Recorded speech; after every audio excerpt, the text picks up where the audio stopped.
할렐루야. 서로 보시면서 축복하십니다. 고맙습니다. 감사합니다. 사랑합니다. 행복합니다. 민수기 33장 그 앞장에서는 라암셋을 출발을 한 이스라엘 백성들이 어느 과정을 통해서 모압 평지까지 왔는가, 이제 그 모든 여정을 이렇게 쭉 요약을 하고 압축한 내용이 민수기 33장입니다. 오늘 34장에서는 장차 이스라엘 백성들이 들어갈 가나안 땅의 국경입니다. 동쪽으로는 어디까지, 서쪽으로는 어디까지, 남쪽으로는 어디까지, 북쪽으로는 어디까지. 그래서 이제 장차 그들이 들어가서 거하게 될 가나안 땅에 대한 이제 국경 경계선이죠. 경계선을 쭉 여기서 말씀을 하시고 있습니다. 근데 1절을 보시면은 처음 시작하는 단어가 누구냐면 누구예요? 하나님이십니다. 여호와께서 모세에게 일러 가라사대. 그러니까 지금까지 모든 역사에 가장 앞장서서 주권적으로 이끌어 오신 분은 누구냐면 하나님이셨습니다. 출애굽에 대한 역사도 하나님이 하셨습니다. 사실 이스라엘 백성들이 막 거기서 너무 고달프니까 막 부르짖었잖아요. 하나님이 그 음성을 들으시고 기억하시고 그들을 애굽에서 끄집어내오는데, 사실 이스라엘 백성들은 애굽을 떠나기 싫었어요. 말이 그렇지 430년 살았잖아요. 노예래도 안정된 삶의 근거지를 놓고 전혀 낯선 곳으로 떠난다고 하는 것은 쉽지가 않잖아요. 그러니까 이스라엘 백성들은 애굽을 떠나기 싫었거든요. 근데 그 백성을 떠날 수밖에 없게끔 누가 그렇게 역사하셨느냐면 하나님이 몰고 가신 거예요. 그래서 하나님께서 그들을 몰아세우신 것이거든요. 그래서 출애굽도 모세가 시킨 게 아닙니다. 하나님이 애굽을 탈출하게 하신 거죠. 그 다음에 그 백성들이 쭉 여기에 광야의 삶을 살 때에도 하루하루의 그 삶에 대한 모든 주권을 누가 가지고 계셨는가? 하나님이 가지고 계셨어요. 그래서 구름 기둥으로 불 기둥으로 그들을 보호하셨고 만나로 먹여 주셨고, 지금까지 우리가 살면서 우리 인생을 누가 끌어 주셨는가? 하나님이 끌어 주셨어요. 여러분 인정하시면 아멘. 내가 노력한 것 같고 내가 수고한 것 같고 내가 선택한 것 같지만은 곰곰이 생각하면 그렇지, 하나님이 내 삶을 이끌어 주셨지. 그래서 우리가 뼈저리게 고백할 수밖에 없습니다. 이제 그런 것처럼 광야의 삶도 철저하게 하나님께서 그들의 삶을 그렇게 이끌어 가셨습니다. 또 하나, 이 가나안이라고 하는 이 땅을 처음에 약속을 주실 때가 창세기 12장입니다. 아브라함을 부르셔서 아브라함에게 가장 먼저 그에게 약속한 땅이 가나안입니다. 그 약속을 주시고 나서 지금 이제 요단강 바로 모압 평지 바로 눈앞에 가나안이잖아요. 요단강만 건너가면 가나안 땅인데, 그 약속을 받고 지금까지 몇 년이 흘렸느냐면 700년이 흘렀습니다. 여러분 더디 된다 하더라도 참고 견디면 때가 되면 됩니다. 1, 2년 참은 게 아닙니다. 700년 동안. 그러니까 그 약속을 가슴에 새기고, 또 하나 그 약속이 후손들에게 이어진 거예요. 끊어지지 않고 약속을 믿음으로 받았고, 믿음으로 받은 그 약속을 내가 죽으면서 후손들에게 넘겨주고, 또 후손들이 또 후손들에게 넘겨주고, 그렇게 해서 700년의 세월이 흐른 다음에 드디어 이제 가나안 땅에 들어가기 직전이거든요. 그러니까 이 약속을 주신 분도 하나님이시고, 또 하나 이 가나안 땅에 들어갈 수 있도록 역사하시는 분도 하나님이시고, 세 번째는 여기 지금 동서남북에 이 국토의 경계선을 말씀하시는 그 이유가 바로 뭐냐면, 결국에 가서는 이 땅의 모든 것을 누가 역사하시는가? 하나님이 역사하신다. 그것을 계속 강조하고 있습니다. 우리 매일매일이 우리의 삶 속에서 우리가 힘든 것 중에 하나가, 내가 모든 것을 다 하려고 그러면 힘듭니다. 여러분 만약에 비행기를 타셨을 때 우리가 거기 기장석에 앉아서 우리가 비행기를 조종한다고 생각을 해보세요. 살 것 같아요? 돌아가실 것 같아요? 무릎은 많아죠. 비행기가 얼마나 복잡한지 말이죠. 이게 기계가 위에도 있고요, 머리 위에도 있고 옆에도 있고, 그래서 둘이나 필요하잖아요. 혼자서는 운전할 수 없을 정도로, 운행할 수 없을 정도로 비행기라고 하는 이 기체 안에서의 조종석 자체가 그냥 매콤하게 그 모든 것 중에 하나만 문제가 생겨도 추락하잖아요. 근데 인생은 비행기보다도 훨씬 더 복잡합니다. 여러분 시집가고 장가 가셨죠? 살아보시니까 어떻던가요? 그러니까 삶의 과정은 사실 비행기의 그 구조보다도 훨씬 더 복잡해요. 근데 그런 인생의 모든 여정을 우리가 주도적으로 우리 삶을 끌고 간다고 생각해 보세요. 복잡할 수밖에 없죠. 아니, 복잡한 것이 아니라 힘들어요. 그런데 우리가 신앙생활 하면서 감사한 것은 그것을 이제 하나님께 내드리는 거예요. 하나님이 내 삶의 조정관을 잡아 주옵소서. 하나님이 내 인생의 활주리를 달려 주옵소서. 하나님이 나를 통해서 이룩하게 하시고 착륙하게 하시고. 그러니까 신앙생활을 하면서 감사한 것 중 하나가 그거예요. 내 미래를 맡길 수 있는 분이 생긴 거예요. 그래서 감사하고 또 하나, 여러분 자녀들 보면 걱정이 많아요? 아니면 행복이 많아요? 이거 커가면 커갈수록 삶에 대한 환경이 복잡해지다 보니까 더 걱정거리가 더 많은 거예요. 그 이야기는 바로 뭐냐면 기도거리가 더 많아졌다 그 말이거든요. 근데 그 자녀들을 위해서 우리가 기도하면서 느끼는 것이 바로 뭐냐면 기도를 충분히 하고 나면 마음이 편해요. 왜 그럴까요? 우리 자녀를 하나님께 맡길 수 있어서. 부책임한 행동이 아닙니다. 사실은 가장 책임 있는 부모의 행동입니다. 그런 것처럼 이스라엘 백성들 속에서 계속 이 민수기를 읽으면서도 느끼는 것이 그 앞에 반드시 나오는 주어가 여호와께서, 여호와께서, 여호와께서. 그래서 이제 모세에게 일러가라사대 오늘 두 가지의 종류입니다. 1절에서 15절까지 2절, 그러니까 3절에서 15절까지는 동서남북에 대한 경계, 그 경계를 쭉 설명을 하시고 있는 것이고, 그 다음에 16절부터 마지막 절까지는 이것을 들어가서 이제 분배를 해야 되잖아요. 제비를 뽑아서 분배를 해야 되는데 그때 각 지파의 책임자들을 쭉 여기서 임명을 하고 있는 거예요. 모두 몇 명이냐면 10명입니다. 왜 10명일까? 12지파인데 10명이에요. 그 이유가 있습니다. 32장에서 무슨 일이 있었느냐면 요단강 동편입니다. 요단강을 중심으로 이쪽에 동편, 이쪽에 서편이에요. 또는 이편, 저편 그렇게 구별하기도 하거든요. 이 요단강 이편, 동편 여기에 두 지파 반이 땅을 이미 확보를 했어요. 그게 이제 루벤하고 갓하고 갓하니까 여러분 쑥갓을 생각하시면 금방 기억납니다. 갓하고 그 다음에 므낫세 반지파하고 반절만 이쪽에 남은 거예요. 그러니까 이쪽으로 건너가서 땅을 차지해야 할 지파는 9지파 반이에요. 그래서 9명의 대표자하고 므낫세의 반지파 대표하고 있어 10명이에요. 그래서 16절부터 마지막 절까지는 이 땅에 가서 제비 뽑을 그 대표자 10명의 명단이 쭉 그렇게 기록이 되어 있습니다. 가장 먼저 나오는 것이 바로 남쪽의 경계선입니다. 남쪽의 경계선인데 이 사해에서 밑으로 내려오면 여기에 누가 살았느냐면 에돔이 살았어요. 근데 이 에돔은 절대로 치지 말라고 그랬습니다. 왜냐하면 이 에돔의 조상이 에서잖아요. 이스라엘의 조상이 야곱이잖아요. 이 야곱하고 에서하고 형제지간에 불화는 있었어요. 축복권 때문에, 장자권 때문에, 아버지의 안수기도 문제 때문에. 그래서 이제 갈등이 있었습니다만은 그 때문에 야곱이 도망갈 수밖에 없었고요. 근데 나중에 이 형제가 화해합니다. 화해를 하고 이 야곱과 에서가 같이 살았어요. 그래서 이 에돔은 하나님의 치는 것을 원하지 않았어요. 그래서 에돔은 건들지 말라 그거예요.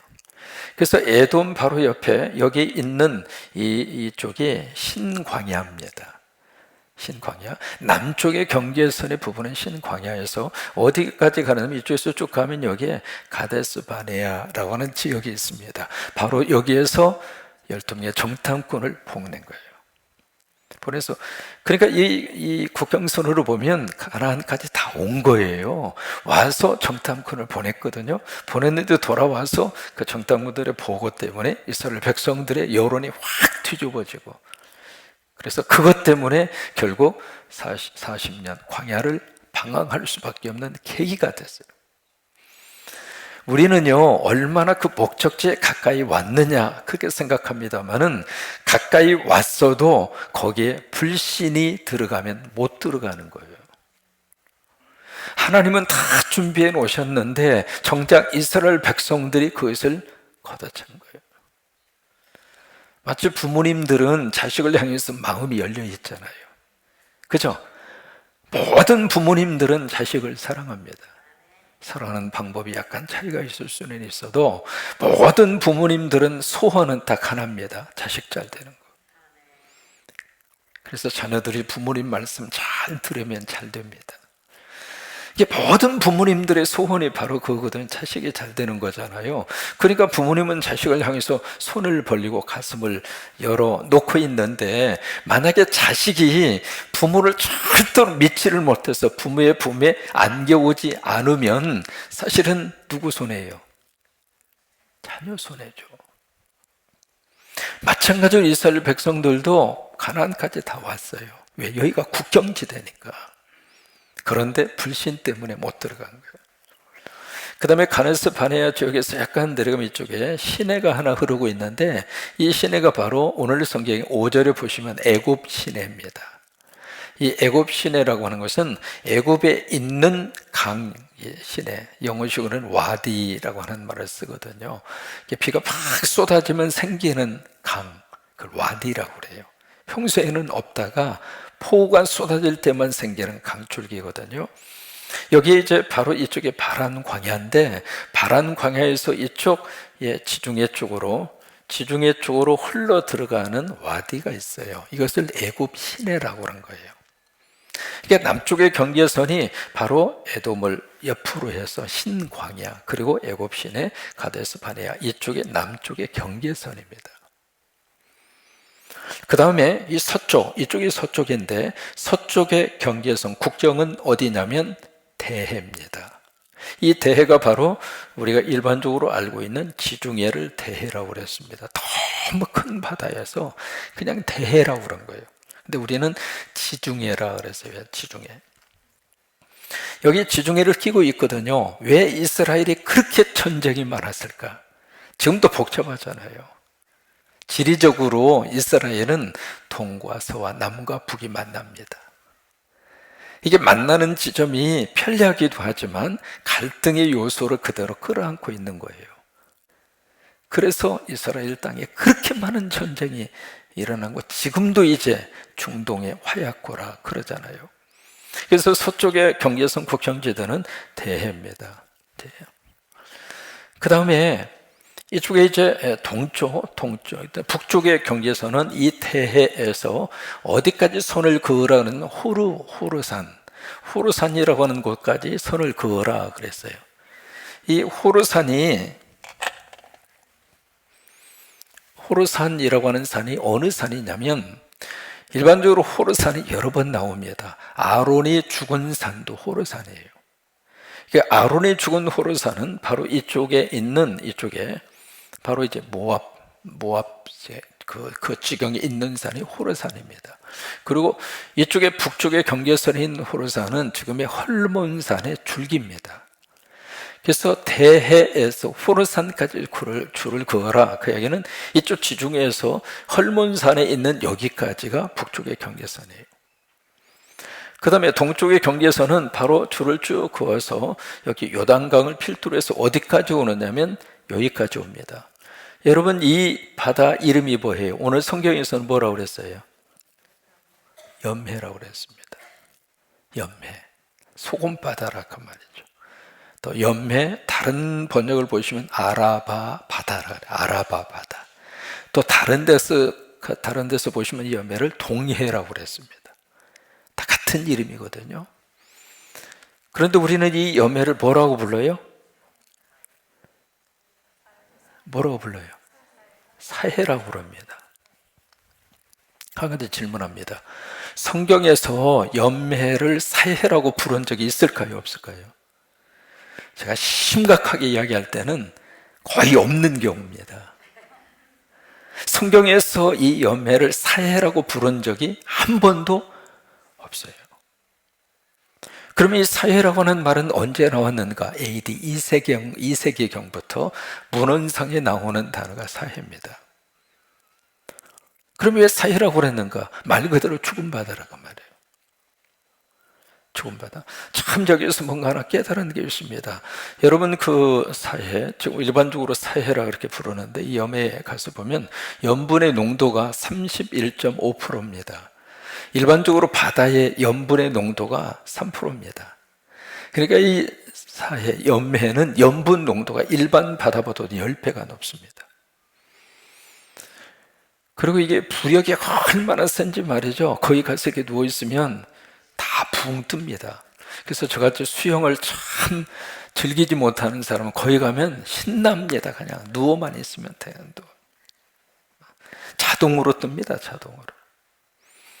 근데 이제 거기 가서 조심해야 될 것 중 하나가 이게요, 그냥 맡기면 되거든요. 맡기면 몸이 자연스럽게 푹 이렇게 떠서 누워서 이제 신문도 볼 수 있고 일광욕도 즐길 수 있고 다음에 가셔서 꼭 하고 오세요.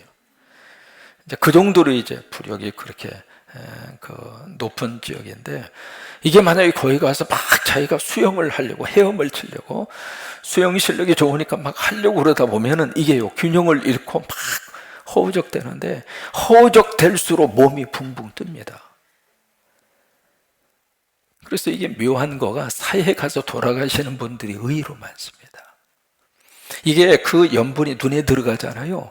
이거 견딜 수 없습니다. 그래서 거기 가면은 그 이제 그 안전 요원들이 다 손에다가 뭐 통을 하나씩 들고 있어요.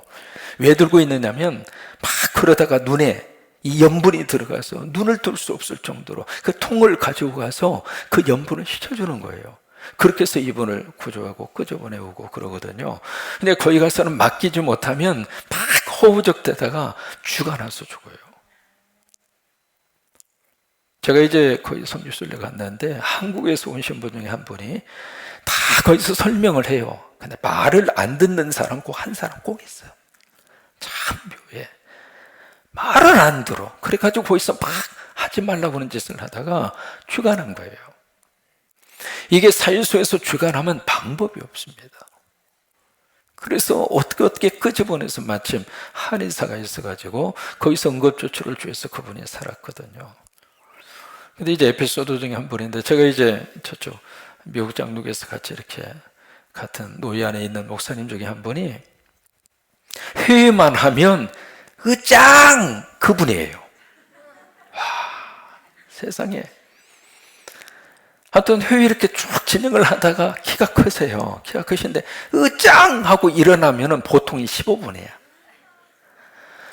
그래서 그분이 의장 하면 그때부터 몸서리가 쳐지는 거예요. 저 양반 또 뭐 때문에 저러는 거예요. 사람이 살면서 말이죠, 법이 필요해요. 근데 말끝마다 법을 외치는 사람 치고 법 잘 지키는 사람 잘 못 봤어요.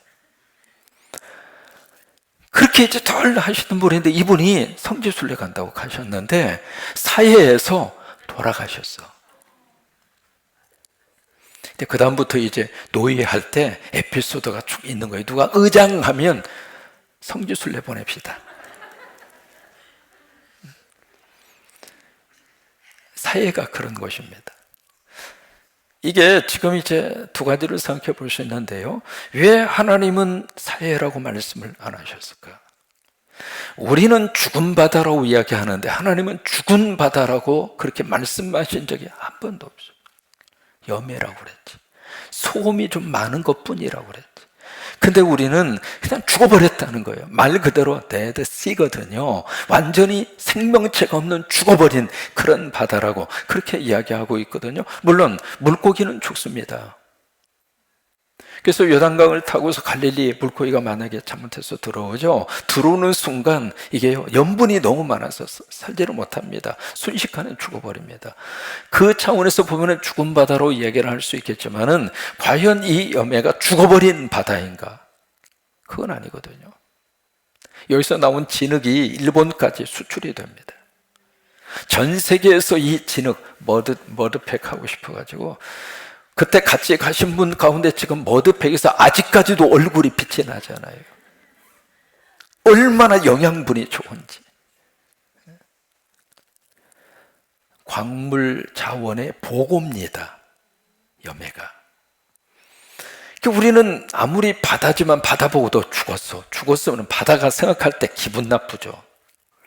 근데 우리는 그 바다 보고 죽어버렸다고 그래요. 하나님은 한 번도 그 바다를 보고 죽었다고 하지 않았어요. 오늘 우리가 그런 생각을 좀 해볼 필요가 있습니다. 내가 생각해서는 죽었지만은 하나님 보실 때에는 죽었다고 안 하시는 거예요.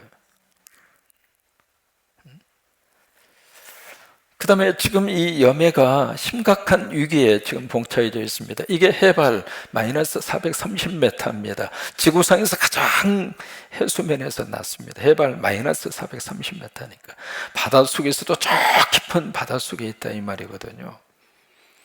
그리고 여기는 물이 들어오면 나갈 수 있는 구멍이 없습니다. 그리고 이제 증발량이, 왜냐하면 이게 평균 기온이 25도입니다. 그래서 고온지대이기 때문에 계속 증발이 되는 거예요.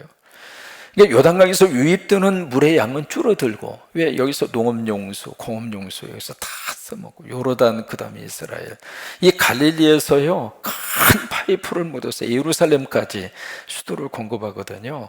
그러니까 전체 이스라엘 사람들이 먹는 식수의 70%가 여기서 갑니다. 그러니까 엄청난 양의 물이 그쪽으로 흘러가다 보니까 밑으로 내려올 수 있는 물이 없어요.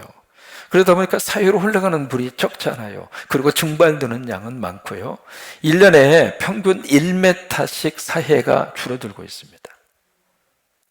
지난번에 가서 깜짝 놀란 게 있었어요. 제가 처음에 갔을 때 거기서 같이 이제 사해 들어가서 같이 이렇게 사해 체험을 하던, 염해 체험을 하던 그 장소가 이제는요 한참 위에 있고, 그리고 그 염해 물 만지려면 한참 걸어가야 돼요. 갈수록 염해가 사라지고 있는 거예요. 바로 거기가 동쪽의 그 국경지대예요. 정리합니다. 남쪽은 어디가 국경지대인가? 에돔 옆에 가네스 바네아, 그리고 애굽 시내, 여기가 남쪽의 경계선이고요. 그 다음에 북쪽의 경계선은 대에에서 호로산까지, 헐문산 그 지점은 이쪽에 두로가 있고요, 이쪽에 시돈이 있습니다. 그 지점까지 올라가는 거예요. 그 다음에 이쪽 서쪽으로는 바로 바다, 대해라고 하는 이 바다가 경계선입니다. 이 경계선을 쭉 1절에서 그 3절에서 15절까지 하나님이 경계선을 쭉 이렇게 알려주시는 거예요. 그러면 왜 이것을 요단강 건너가기 전에 미리 말씀을 하시는 이유가 뭘까? 아직 안 건너갔거든요. 건너가기 직전이에요. 건너가기 직전인데 미리 그것을 말씀을 하시고 계세요. 왜 그럴까요? 너희가 믿음으로 기도하면 받은 줄로 믿어라. 그리하면 그대로 되리라. 그 기도 원리하고 똑같습니다. 아직은 안 들어갔거든요. 아직 차지하지 않았어요. 그런데 차지하게 될 터인데, 그렇다면 너희가 어디까지 땅을 차지할 것인가? 이와 같은 경계선으로 너희가 이 땅을 차지하게 될 것이다. 이게요 전체 남북의 길이가 256km입니다. 그리고 동서의 길이가 80km입니다. 이게 인구 200만이 살기에는 이 지형 자체가 이렇게 큰 땅은 아닙니다. 왜냐하면 여기는 산악지대가 있고요, 사막지대가 있고, 그래서 이스라엘 땅에서는 사람이 살 수 없는 그런 땅들이 참 많아요. 그 다 빼고 나면 200만 명이 들어가서 살만한 넉넉한 땅은 아닙니다. 근데 이렇게 국경선을 쭉 그어준 이유가 뭘까? 두 가지 이유가 있습니다. 첫째로 무엇을 말씀을 하셨는가? 이 경계선 안에서 만족하고 살아라 이 말이에요. 다시 말해서 하나님이 그어주신 그 안에서 자족하고 살아라 그 말이에요. 여기에서 과욕을 부리지 말고, 하나님이 함께 하시니까 애굽도 우리가 먹어보자, 하나님이 함께 하시니까 바벨론 아수르도 먹어보자, 욕심 부리지 말라고 하는 거예요. 우리 안에 그럴 수 있는 가능성이 참 많습니다. 하나님 복 주세요. 얼마큼? 이 지구 전체를요. 그것을 우리는 복이라고 생각하고 막 기도하고 있거든요. 아니에요. 하나님이 그어주신 경계, 그 안에서 자족하라 그 말이에요. 그게 아멘. 그것이 없으면은요, 이게 완전히 욕망의 기찻덩어리예요. 가다 결국 욕심의 욕망의 덩어리가 돼서 평생을 스트레스와 걱정과 고민 속에 살다가 인생 끝나는 거예요. 하나님이 정해주신 그 경계가 있습니다. 나에게 허락하신 내 삶에 필요한 그 삶의 경계가 있습니다. 물질도 마찬가지고 자식들의 미래도 마찬가지고. 상위 1%만 바라보면서 왜 나는 저렇게 못 되는가? 나는 왜 저기까지 못 올라가는가? 하나님은 나 사랑하지 않는 게 미워. 그러고서 막 그러지 마시고 하나님이 주신 경계가 있어요. 그 경계 안에서 하나님 감사합니다. 하나님 고맙습니다. 욕심이 가장 많은 사람이 누구냐면 미안해요. 목사예요. 목사처럼 욕심 많을까요? 옆에 교회가 잘 되는 꼴을 못 봐요. 배가 아파서 막 화장실 출입해야 돼. 그리고 어느 정도 교회가 성장하고 부흥되면 감사할 줄도 알아야 되는데 목표가 계속 늘어나. 근데 그것을 누가 담는가? 성도들도 같이 담아가. 그러다 보니까 목사도 욕심이 많고 교인들도 욕심이 많고 하나님이 허락하신 경계가 있는데 그 경계 너머까지 자꾸 가서 차지하려고 그러고 그까지 내 손아귀 속에 들어와야 되고 그러면서 일생 살지 말고 하나님이 허락하신 그 경계 안에서 오늘을 감사하고 오늘을 그저 감사하고 그렇게 살라고 하는 거예요. 여러분이 바다에 가서 이렇게 낚시를 했는데 고기가 한 마리 나왔는데 너무 독특한 고기가 잡힌 거예요. 금빛 나는 고기. 오 예스. 근데 이 고기가 말을 하는 거예요. 죄송하지만 나를 바닷속에 넣어주시면 내가 당신이 원하는 소원 3가지를 들어주겠습니다. 우리가 이 사람이 희한하다. 근데 그 순간에 3가지? 3가지만 소원 들어주면 안 되지. 5가지. 물고기가 5가지는 제가 들어드릴 수 없습니다. 저는 3가지밖에 들어드릴 수 없습니다. 그러니까 이 사람 그 하나 깎어 4가지. 물고기가 아닙니다. 저는 아무래도 3가지 이상을 들어드릴 수 없습니다. 그러니까 이 주인이 내 인심 썼다. 그러면은 3가지 반. 근데 더 이상 아무 말이 없는 거예요. 봤더니 물고기가 죽어버렸어. 과욕을 부리면 다 놓친다 이 말이에요. 멕시코에 가면 아주 재미있는 샘이 있습니다. 제가 가본 건 아닙니다. 한쪽은요 뜨거운 물이 팍 솟아오르고요 한쪽은 찬물이 솟아오르는 희한한, 한쪽은 온천 한쪽은 냉천. 참 재미있는 그런 천이죠. 그러니까 이게 빨래할 때 너무 좋은 거예요. 뜨거운 온천물에 담그면 삶아지는 거예요. 그리고 옆에 차가운 물에다가 담갔다 꺼내면 다 세탁이 되는 거예요. 얼마나 좋아요. 별로 안 좋아하시네. 그래서 너무 좋잖아요. 그래서 지나가던 사람이 참 당신들은 참 좋겠다 그랬더니 한 사람이 하는 말에 좋긴 뭐가 좋아요. 얼마나 편하고 좋느냐고 그랬더니 아니에요. 꼭 필요한 게 안 나와서 참 불편해요. 뭐가 안 나와서 불편해요 그랬더니 빨래하는데 또 꼭 필요한 비누가 안 나와서. 사람 욕심이 그래요. 욕심이 그렇다.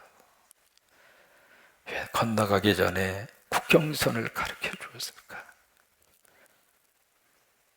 좁다고 불평하지 말고 좁다고 여기서 지지고 볶고 그러지 말고 하나님이 주신 이 안에서 복되어라 이 말이에요. 두 번째로 왜 이걸 건너가기 전에 이 국경선을 말씀을 하셨을까? 두 번째 이유는요, 용기입니다. 용기.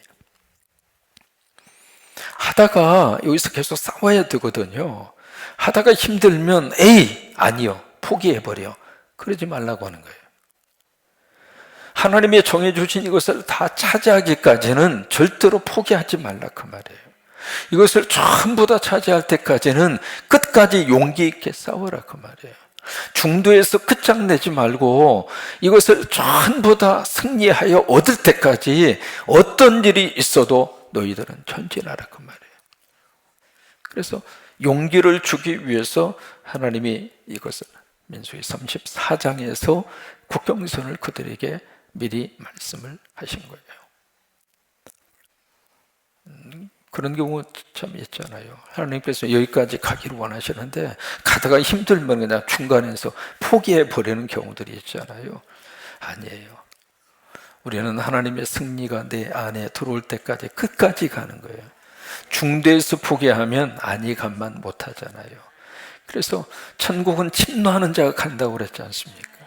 고린도전서 15장 58절에 있는 말씀대로 우리가 주의를 할 때 흔들리지 말며, 왜요? 하나님의 거룩한 나라라고 하는 분명한 목적이 있잖아요. 그 목적을 얻을 때까지 끝까지 가는 거예요. 끝까지. 중간에 나를 흔드는 사람도 있고 시험 들게 하는 사람도 있고, 누가 시험지 주면 따라서 하세요. 시험지 주지도 말고 받지도 말자. 누가 주면 나 시험지 안 받는다고, 나 시험지 받으려고 교회 온 거 아니라고 받지 마세요. 그리고 우리 또한 누구에게 시험지 주지 마요. 왜? 우리는 하나님이 정해 주신 이 경계, 이것을 얻을 때까지 우리는 끝까지 가는 거예요. 주님 바라보고, 그리고 하나님 바라보고 그 땅을 믿음으로 점령할 때까지 중단하지 않고 가는 거예요. 그래서 민수기 34장의 말씀을 우리에게 주신 거예요. 오늘 이 은혜가 여러분 속에 넘치기를 주의 이름으로 축원합니다. 건너가기도 전에 왜 이 국경선을 그들에게 알려주었을까? 두 가지. 첫째로 하나님의 정해 주신 그 경계, 그 안에서 자족하라 이 말이에요. 자족해. 계속 욕심 속에서 살지 말고, 해도 끝이 없는 그 욕망의 덩어리 속에 내 인생을 맡겨서, 그러면서 늘 우리가 스트레스 속에서 그렇게 일생을 살다가 끝내지 말고 하나님이 허락하신 그 안에서 오늘 하루가 감사하고 내일도 하나님이 주신 은혜를 기대하고 감사하고, 두 번째는 이 경계의 모든 것을 차지하기까지 포기하지 말고 끝까지 용기 있게 달려가라. 은혜가 넘치기를 주의 이름으로 축원합니다.